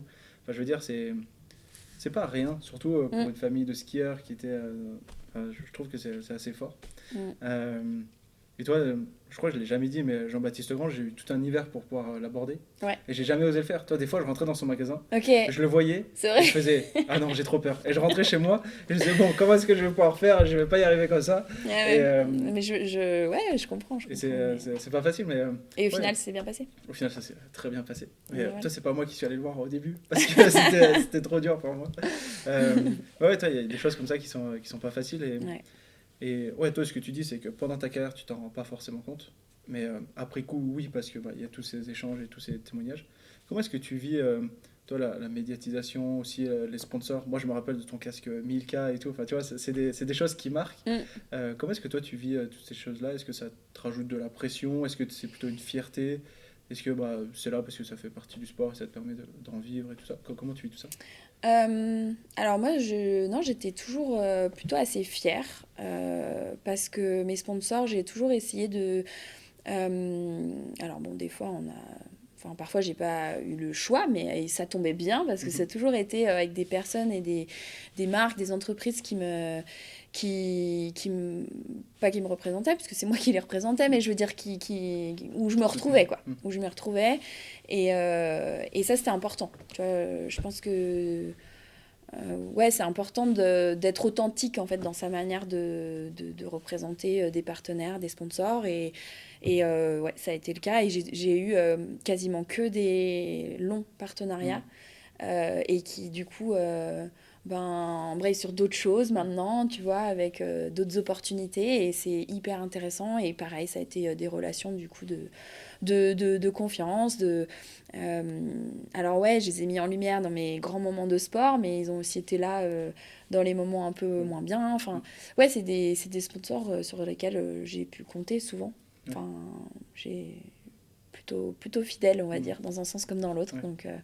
Donc moi, non, pour moi, c'était important de faire aussi les choses, comment dire, avec mes valeurs, quoi, Ouais. à ce niveau-là. Ouais, que ça colle aussi avec qui Ouais, tu es et tout ça. exactement. Ouais. Et moi, j'ai l'impression que pour les sponsors, c'était pas trop difficile d'investir en toi. Parce que j'ai regardé Wikipédia, le palmarès évidemment. Ouais. Je me suis dit, il faut que je me rafraîchisse la mémoire. Et je crois qu'entre 2019 et 2022, Ouais. tu fais, à chaque fois que tu es en course, enfin à chaque fois que tu fais une saison, Ouais. tu fais forcément un podium. Tu as un podium Ouais. dans chaque saison. T'es sûr? Il doit y avoir un trou Je en sais. 2014 ou 2000, Bah, 2015 2014, peut-être. j'étais blessée. Ouais, donc voilà. 2015-2016, 2 saisons un petit peu compliquées. Et tu Donc fais là, pas non, de pas de podium, là? podium. Non. Ok. Et après, 2014-2015, non, pas de podium. Et après, Ouais, ça devait... 2019-2020, je me souviens plus. Mais pareil, j'ai connu quelques petites blessures. Mhm. Donc voilà, c'était pas des hivers idéaux. Ouais. Mais ils étaient là. Et ouais, c'était bien. C'était bien de se sentir soutenu jusqu'au bout, ouais, c'est Ouais, bien clair. sûr. C'est clair. Parce que oui, tout le monde aurait pu aussi dire bon, bah, c'est bon, ça y est, c'est fini, quoi. Mm. Et au final, bah, justement, bon, on a parlé de mon casque Minka, mais après, j'ai eu mon casque Escoffier Oui. qui a quand même misé sur une ancienne, on va dire. Et finalement, bah, trop contente parce que ça s'est super bien terminé. Enfin, il y a eu des très beaux résultats, des belles saisons aussi avec cette belle équipe. Donc, ouais, j'étais contente. J'ai aussi envie qu'on parle du après-carrière. Ouais, bien sûr. Parce que y a plein d'autres projets, on a parlé un peu en off et tout, mais tu as aussi eu un enfant, il y a plein de choses qui se mettent en place pour toi. Comment tu vis cette après-carrière? Bah, plutôt bien. Plutôt bien. En fait, j'ai beaucoup, beaucoup réfléchi à mon arrêt de carrière. Parce que je savais que ça allait être délicat. Je savais que quand on arrête le sport, bon, bah, c'est toute la vie qui change. Hein. C'est pas, enfin, tout notre quotidien qui change. C'est pas que d'arrêter de faire des compètes, quoi. C'est vraiment notre rythme. Enfin, vraiment, je pensais ski tous les jours, quoi. Donc voilà. J'ai vraiment pris beaucoup de temps pour y réfléchir et je suis très contente d'avoir fait ça parce que c'était important. Et puis j'ai aussi eu la chance d'aller vraiment au bout du bout, enfin de ce que je voulais, c'est-à-dire Ouais. que j'ai choisi d'arrêter. C'était mon moment pour arrêter. Enfin voilà, j'ai pas eu une blessure qui m'a poussée dehors, j'ai pas eu Ton justement un niveau, manque de quoi que ce soit. sponsors, le niveau, enfin des choses comme ça qui m'ont fait qui m'ont poussé à arrêter. Au contraire. Donc, et puis bon, j'avais cette envie, comme je pense pas mal de sportifs, d'arrêter sur une super saison, quoi, Ouais. avec des gros résultats. Bon, bah, il y a eu cette belle course à Courchevel-Méribel sur les mondiaux qui se concrétise pas, mais qui a été une belle course en termes de niveau de ski. J'étais là où je voulais être. Et je sentais que ça, voilà, que ça me demandait plus d'énergie, plus de ressources quand même pour aller chercher ça, pour aller jouer avec les meilleurs mondiales à ce moment-là. Donc ouais, ça a été une petite confirmation de me dire, voilà, c'est le bon moment, quoi. Mais surtout, les préparations, elles devenaient lourdes et longues. Même si j'ai beaucoup adapté au fur et à mesure du temps la préparation. Voilà, c'est ça qui pesait un petit peu le plus. Et non, maintenant je suis très contente parce que je pense que pour la suite, du coup, c'est important de prendre la de bonne préparer décision tout ça. au bon moment. Dans le podcast Extraterrien, tu dis que tu as mis 3 ans à... Ouais, Enfin, tu as commencé à en parler 3 ans avant d'arrêter ta c'est carrière. vrai, ouais. Donc c'est vrai que On ça se... parlait autour de moi, à mes proches, Oui, hein. oui, Ouais, oui, bien ouais, sûr. Et donc c'est quelque chose qui se prépare. ouais. Et- Bah après, il y en a, du jour au lendemain, ils le savent, et voilà, chacun a son truc. Mais moi, je sais que ouais, j'ai commencé à y penser 3 ans avant vraiment d'arrêter, à me dire, ouh là là, physiquement, ça commence à être dur. Est-ce que tu vas avoir encore le niveau? Est-ce que c'est pas la saison de trop, etc. Puis finalement, ben, avec mon préparateur physique, par exemple, on a trouvé des solutions pour l'été, pour Oui. continuer à s'entraîner. Puis physiquement, je me suis dit, ah, mais en fait, ça va mieux. Enfin, j'arrive à faire ce que je veux sur les skis aussi. Enfin, voilà. En fait, petit à petit, je me dis, ah bon, bah allez, je continue jusqu'au jeu en 2022. Puis après, je me dis, ah, quand même, les championnats du monde en France, c'est un truc que j'ai envie de vivre encore. Enfin voilà, c'était étape après étape et Oui. je me faisais pas de plan. Voilà. Chaque année, je remettais un peu les compteurs à zéro. Je me Oui. disais, bon, est-ce que tu as Ouais, c'est encore ça. l'énergie? Est-ce que tu as encore l'envie? Et est-ce que tu as encore des objectifs pour continuer? Et voilà, et comme je te dis, je pense que ça a beaucoup, beaucoup aidé pour la suite. C'est-à-dire que j'ai pu prendre sereinement un peu du temps pour moi, me dire, ok, bon, bah, maintenant, qu'est-ce que je fais? Et puis, bah, ouais, je suis devenue maman, ça aide aussi à changer de vie. C'est clair. Voilà. Très bien. D'ailleurs, tu parles un peu des Jeux Olympiques. Est-ce que ça a été une déception pour toi de ne pas avoir de médaille olympique ou de... Ouais, comment est-ce que tu as vécu les JO Oui, ça a été une déception parce que c'est vrai que c'est un petit peu la médaille. Enfin, tout le monde court après un peu la médaille olympique, je pense, dans sa carrière. En fait, moi, mon histoire avec les Jeux, donc j'ai fait des Jeux très jeunes en 2010. Où j'ai été déçue du résultat, mais je pense que j'étais pas réellement préparée à l'événement. Ensuite, j'ai été blessée sur 2014. Et ensuite, 2018, je suis arrivée vraiment au top niveau. Enfin, je gagnais le Globe l'année d'avant. Donc, ouais, je suis arrivée en favorite et tout. Je me suis fait complètement manger par l'événement. Là, j'ai pas tenu la pression, clairement. J'ai pas géré du tout. Et après cette analyse-là, en 2022, je me suis dit, ok, bon, ben, comment faire autrement, etc. Et en fait, j'ai fini sur, alors pas une bonne note en termes de résultats, mais sur une bonne note en termes de vécu et de ressenti au jeu, quoi. Je me dis, ok, je suis arrivée, j'ai abordé différemment. J'étais beaucoup plus prête dans ma tête, beaucoup plus au niveau du ski, ben, pour le coup, j'étais peut-être moins favorite.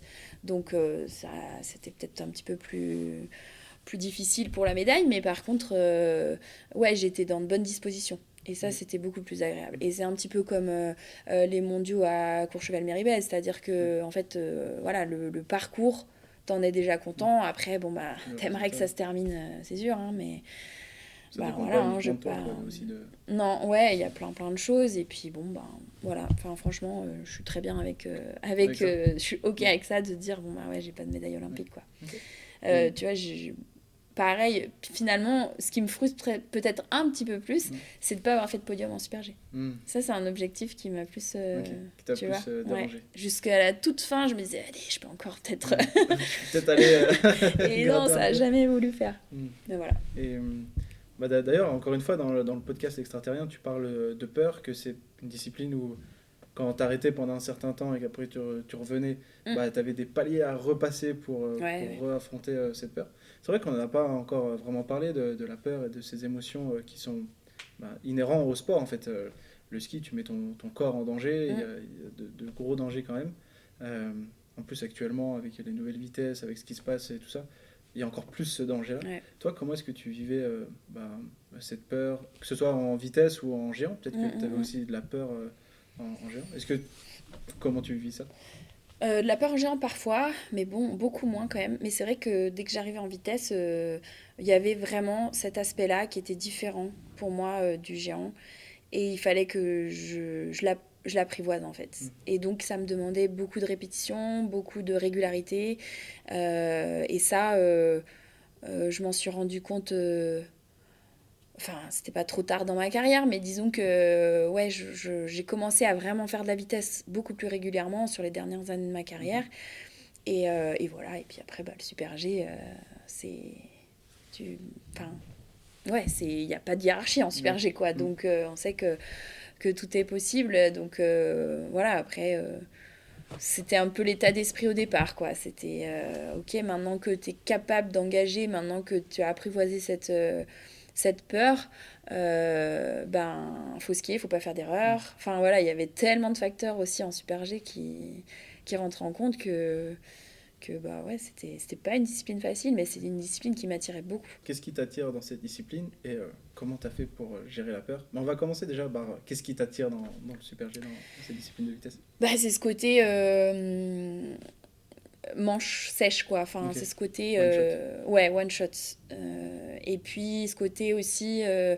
il faut faire une très très bonne reco, il faut être sûr de où tu vas, il faut faire des choix aussi ambitieux. Enfin, tu vois...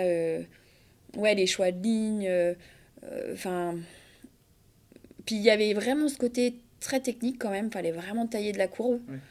Et en même temps, puis si tu taillais vraiment de la courbe, tu pouvais vraiment aller très vite. Donc voilà, il y avait ce côté accepter cette vitesse, assumer cette vitesse, prendre les risques, Enfin voilà, il y a tous ces ajustements entre prise de risque, maîtrise technique. Parce que je t'ai dit, j'aime bien la maîtrise. Ben là, pour le coup, tu vois, ça me sortait un peu de ma zone de confort, quoi. Fallait que je. Ouais, je maîtrisais pas tout, des Ouais. fois. donc, ouais, c'était assez grisant. Ouais. Puis j'imagine que ça te challengeait aussi, donc c'est pour ça aussi que Ouais, carrément. c'était agréable. Mm, Ok. carrément. Et concernant la peur, comment tu as fait pour gérer cette peur? C'est marrant parce que tu dis, bah, j'ai pas ne plus eu peur du tout, Mm, j'ai appris à gérer cette peur. ouais. Comment est-ce que tu t'y es prise, toi? La régularité, le temps, faire des entraînements progressifs. Je pense que faire de la vitesse, en faire une fois par mois, ça, en fait, tu reviens toujours au Ouais, tu même reviens à point, zéro, quoi. tu vois. Alors que bah, faire du super G une fois par semaine, prendre un peu du Ouais. gaz, de l'air dans la tête, voilà, ça te permet de garder un petit peu ces repères-là. Et puis après, beaucoup de... Enfin, ouais, moi, j'aimais bien me sentir juste techniquement parce que je me sentais plus en sécurité, en Ouais. fait. Donc Mm. voilà, en super G, quand j'arrivais à bien maîtriser les courbes de super G, bah, c'est là que je me sentais plus en sécurité. Je Ok. savais que je pouvais prendre plus de risques, Ouais. etc. Enfin, Mm. voilà, ça se faisait vraiment tout dans la... Ouais. Dans la maîtrise, Ouais, et quand même, ouais. on sortait En progressivement progressivité, de ouais, la ouais. zone de Moi, confort. je jamais trop été quelqu'un de... Enfin, je sais pas De tête l'expliquer. brûlée ou... Ouais, voilà, tête brûlée, c'est Ouais. ça que je cherchais. Tête brûlée à fond. Alors j'en ai fait, hein, j'ai fait 2-3 bonnes chutes en super G. Pour le coup, je suis passée un peu de l'autre côté de la Ok. maîtrise, mais voilà. Non, sinon, j'essayais de... Ouais, assez scolaire, Mm. j'essayais de faire les choses bien, et puis voilà, quoi. Trouver le bon équilibre dans tout. Mm. Très bien. On était dans ton après-carrière, Ouais. et on est revenu dans ta Ouais. carrière, dans la discussion, mais on était dans l'après-carrière. Euh, Moi, ça m'intéresse parce que quand j'ai arrêté ma carrière, qui n'est pas du tout allée à ton niveau, mais j'ai quand même tout donné pour Ouais. atteindre un haut niveau, ça a été très dur Mm. d'arrêter. J'ai beaucoup pleuré pendant 3 ans. Ça a été très compliqué. J'avais Ouais. une haine envers le ski Ah alpin ouais. parce que je ne l'avais pas du tout préparé, en fait. Ah ouais. Euh, Toi, j'ai l'impression que puisque ça a été préparé, ça t'a permis de savoir qu'est-ce que tu allais faire après, Mm. qui est-ce que tu allais devenir après, c'est ça? Alors déjà, je pense que j'ai beaucoup travaillé sur justement ce distinguo entre je suis une athlète, mais je suis aussi une femme, enfin une Ouais. personne, quoi. Je suis pas qu'une athlète. Déjà, ça, je l'avais travaillé un peu avant. Aussi par rapport à des résultats, des objectifs, hein, parce qu'en fait, c'est ça aussi, se Bah oui. dire, en fait, je me résume pas qu'à une athlète qui doit faire des médailles, quoi. Ça, c'est important, je pense. Donc ça, j'avais fait un peu aussi, ouais, la différence.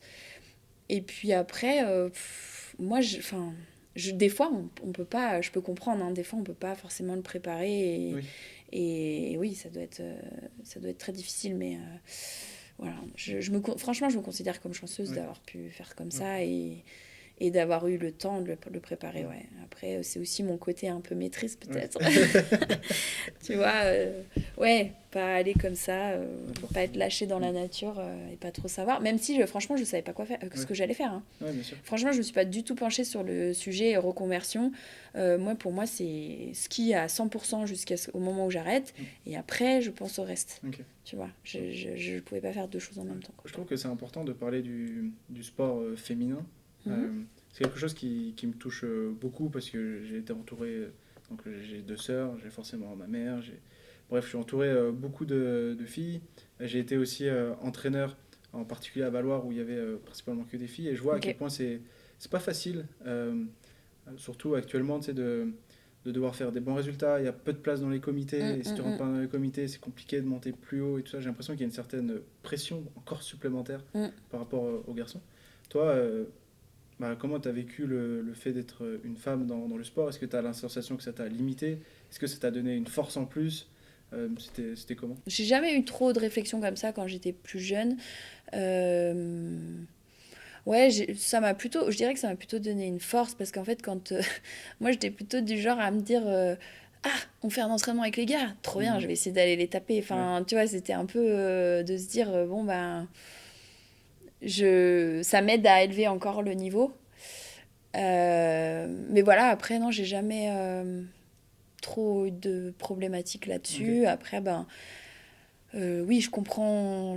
C'est vrai que là, c'est compliqué parce que il faut être prête jeune, j'ai Ouais. l'impression. Mm. Et que parfois, on n'est pas... Enfin, On n'est pas armé toujours. ouais, on n'a pas encore vécu ce qu'on a à vivre pour pouvoir justement évoluer, apprendre, s'armer, ouais, comme tu dis. Donc, ouais, c'est difficile ces sélections Ouais. très très jeunes. Ok. Après, j'ai pas trop été confrontée à ça, Ok. du coup, ouais. Mm. Donc, Et en tant qu'adolescente qui devient femme, est-ce que tu as été confrontée à... Tu sais, on dit, bon, attention, je mets des guillemets, mais on dit que les femmes, c'est sensible, les femmes, ça change beaucoup d'humeur, machin, tu sais, on mhm. peut dire plein de choses comme ça. Toi, est-ce que tu as eu l'impression d'être soumise à tout ça, ou ça a été plutôt simple à gérer? Je pense que faut pas trop catégoriser non Ouais. plus parce que tu vois, il y a des garçons qui sont sensibles et qui Beaucoup ont. d'ailleurs. Tu vois, Mm. ouais, ouais, ouais. Donc, moi, je sais pas, je voyais plus la chose comme. C'est un peu comme les entraîneurs, tu vois. C'est pas un homme ou une femme, c'est un entraîneur en fait. Mm. Et un athlète, c'est pareil, c'est pas un homme ou une femme, c'est un athlète. Et en fait, il faut le prendre dans sa globalité, avec ses sensibilités, avec son caractère, avec ses capacités, ses points faibles, ses points forts. Enfin, Mm. et en fait, je voyais pas le côté, ok, c'est une fille, bon, va falloir gérer ça comme ça, ou tu vois. Mm. Et ouais, je sais pas, je me dis qu'on se pose un peu trop de questions quand Mm. même des fois. Ouais, c'est intéressant parce qu'il y a beaucoup d'entraîneurs, hein, toi, sur le bord des Ouais. pistes ou au bar le soir et tout, qui discutent de ces sujets et qui font vraiment une différence. Mm. Alors, moi, je suis d'accord, il y a une différence, mais je suis vraiment d'accord, surtout avec toi, qu'il y a une différence entre chaque être humain, Ouais, que voilà, ce soit un exactement. garçon ou une fille. Mm. Un garçon peut être plus sensible qu'une fille Ouais, et ça n'a ouais, rien à tout voir à fait, avec ouais. le sexe. Ouais. Ouais, il y a des particularités chez chacun, mais, euh, mais ouais, du coup, c'est intéressant d'avoir aussi ton avis là-dessus. Peut-être Je que trouve ça intéressant. la différence à apporter, c'est dans les collectifs, tu vois. Collectif féminin, collectif masculin, c'est vrai que c'est différent. Là, je Mm. pense que oui, on fonctionne pas tous pareil. Enfin, du coup, le côté collectif entre filles, forcément, il est différent à manager. Et là-dedans, ouais, il y a un peu de... Enfin, voilà, l'entraîneur, il faut peut-être qu'il sache un petit peu comment, Ouais, comment faut ménager tout manager ça. tout ça. Mais honnêtement, moi, j'aimerais mieux qu'on regarde les personnes dans leur Mm. globalité, tu vois. Ouais, ok. Voilà. Ouais, très bien. Bon, on approche de la fin et il y a les petits cahiers qui sont là. Ouais. Et j'ai envie de m'en servir, je sais pas comment. Mais du coup, je vais prendre celui-là. En fait, tu nous as Vas-y. apporté des petits cahiers Ouais. où tu as noté un peu des sensations, des choses que tu Mm. faisais, des intentions. Ouais. Et comment est-ce que tu te servais de ça? Toi, là, je vois l'intention le 3 juillet 2017, donc ça devait être après une grosse saison, parce que tu avais gagné le Globe en 2017. Ouais, c'est ça, Donc, exactement. C'était la reprise, je pense, c'était la reprise. l'été. Ouais, Ok. exactement. Toi, je vois concentration, jambes extérieures. J'ai l'impression que c'est basique, Mhm. mais est-ce que toi, tu t'aidais justement de ces bases pour pouvoir... Est-ce que c'était le bas de ton assiette? C'en était où ces basiques par rapport à tes assiettes? Ah mais ouais, complètement. C'était la base, mais c'est une base qu'il faut se rappeler tous les jours. Enfin, je veux dire, c'est jamais acquis, quoi. C'est comme je discutais avec des jeunes il y a pas longtemps parce on parlait beaucoup de longueur entre les portes. Ouais, pour trouver le bon timing. Cette longueur entre les portes, elle est jamais acquise en fait. À chaque tracé, elle va être différente cette longueur. Chaque piste, chaque profil, ça va être différent. Donc en fait, c'est un des trucs, il faut tout le temps y penser, quoi. Mhm. Donc oui, c'était des intentions. Enfin, c'était des choses auxquelles je pensais très régulièrement. Ok. Quand c'était pas en place automatiquement, paf, un petit coup de rappel Ok. et voilà. Et est-ce que tu changeais d'un jour à l'autre en fonction des corrections que tu avais eues Ouais. la veille? Et Ouais. du coup, tu disais, ah bah, du coup, il faut plus que j'axe là-dessus. Et Mm. puis après, tu changeais comme ça tes intentions, c'est ça? Ouais, ouais, complètement. L'intention, en fait, je trouve, c'est important. Enfin, moi, j'aimais bien pas avoir trop de... Enfin, je pense que pour travailler sur quelque chose en particulier, il faut pas avoir trop d'infos en tête. Mhm. Et du coup, j'aimais bien cibler sur la chose prioritaire pour pouvoir après mettre en place d'autres choses. Et donc, j'essayais d'avoir 1, 2 intentions maximum par jour, quoi. Ouais, Donc, un peu objectif de séance. Si on parle plus... Enfin, intention, le objectif de gros séance. domino qui faisait tomber tous Ouais. les autres. En gros, c'est ça. Ouais. Ok. Mais Très après, il faut trouver aussi. Hein. Ouais. Il y a des jours où on se dit, ah bah non, mais l'intention, elle était peut-être pas bien. C'était Mm. peut-être pas la bonne, quoi. Ouais. Donc voilà, mais c'est à réadapter tout le temps. C'est marrant parce que tu parles de longueur et le 5 juillet, Tu dis reprise tout terrain, reprise plus de longueur égale concentration. Ouais.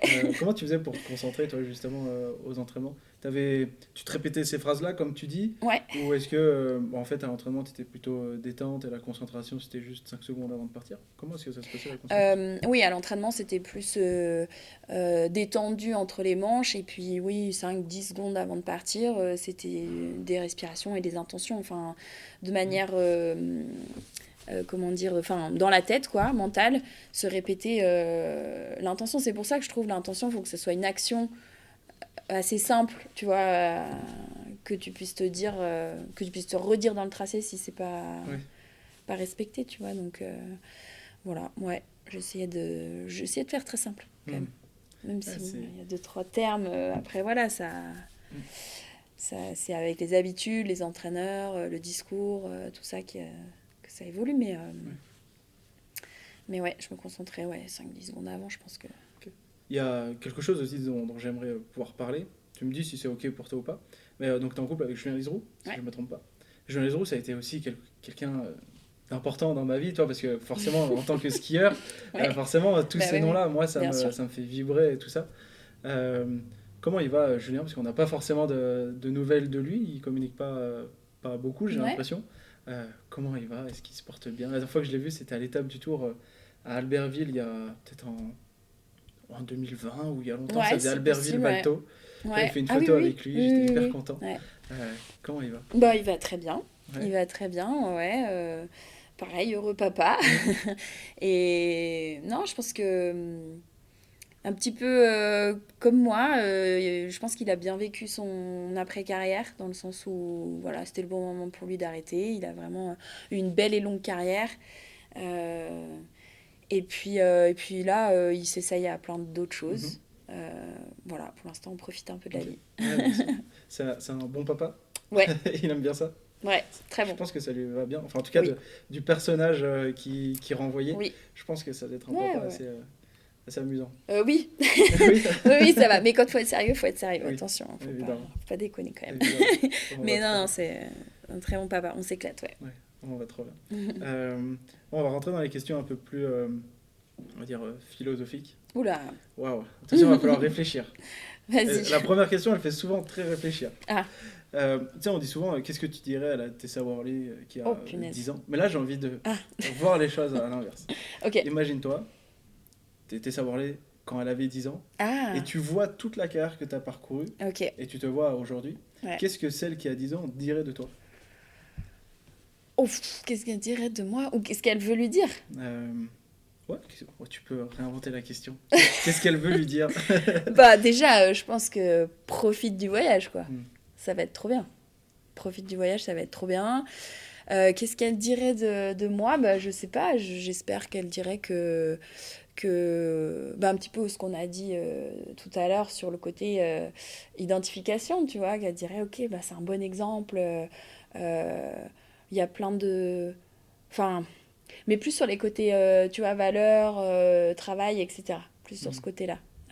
J'espère qu'elle se dira, ok, ben en fait, c'est comme ça, en se donnant les moyens, en travaillant simplement et dans l'épanouissement, on va dire, que ça marche. Qu'est-ce que tu aimerais qu'on retienne de toi, au-delà même de tes médailles, de ton palmarès? Qu'est-ce que tu aimerais qu'on retienne de toi? La manière, comme on disait. C'est un petit peu la même chose, c'est-à-dire...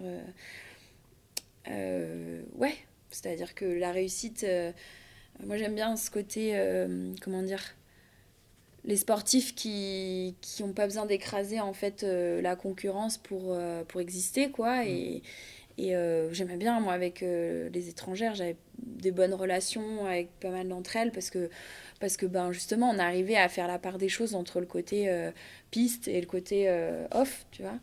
Et je trouve que tu peux être une ou un guerrier sur la piste et être drôle, pas te prendre la tête, être simple en dehors, quoi. Et ça n'empêche pas que sur la piste, tu as envie de tous les bouffer, quoi.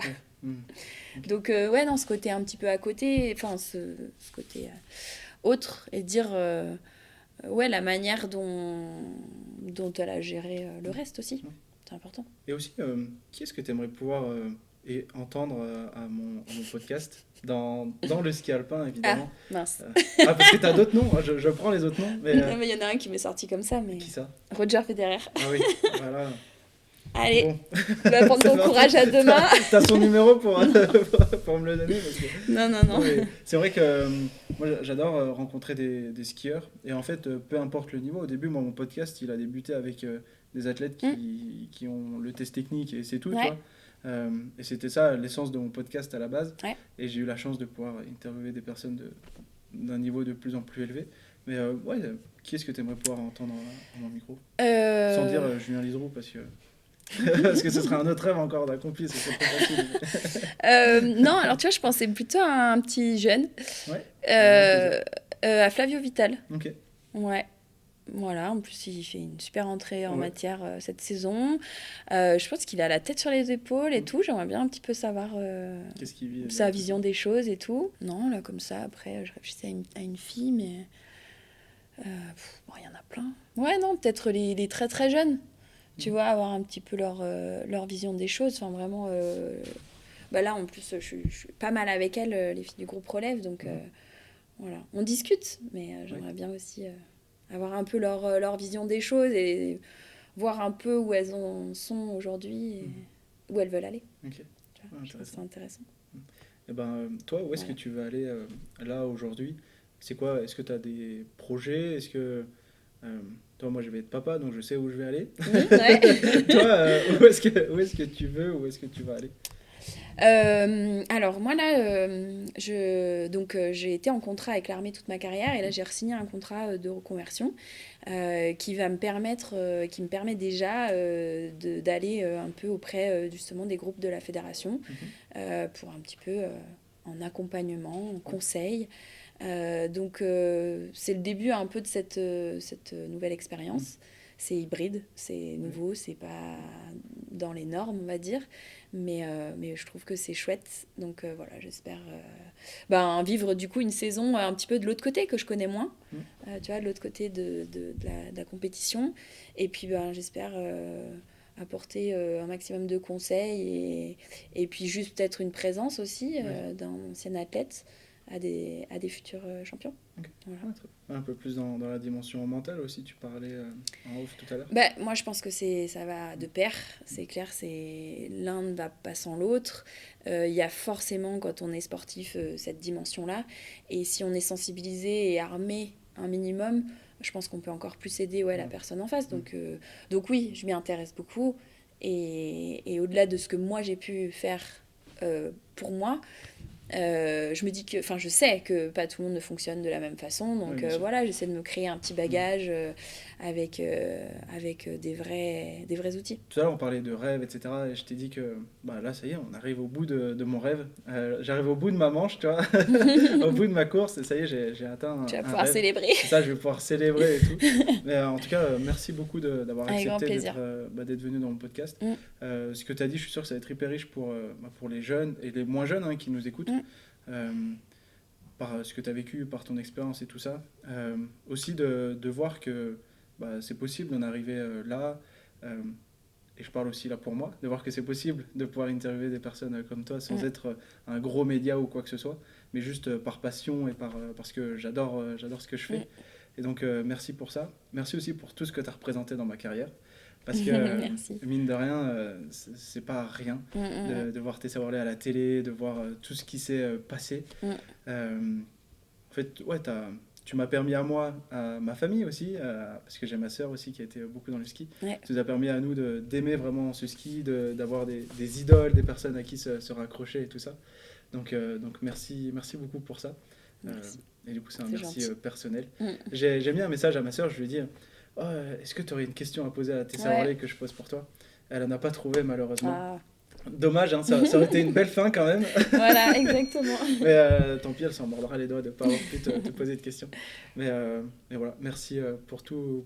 Merci à toi aussi pour cette discussion, c'est hyper intéressant. J'aime beaucoup échanger. Donc voilà, si je peux dire au monde, c'est surtout, comme je disais, on est accessible, on est là pour partager justement tout ce backstage d'une carrière. Donc voilà, j'espère que ça aura aidé quelques-uns et que ça vous aura surtout intéressé, cette longue conversation avec Théo. Mais c'était très chouette, en tout cas, j'ai beaucoup aimé parler de ça. Voilà, à bientôt. Merci beaucoup. Merci. Merci à toi. Merci d'avoir écouté cet épisode jusqu'au bout. Si celui-ci t'a plu, n'hésite pas à le partager autour de toi.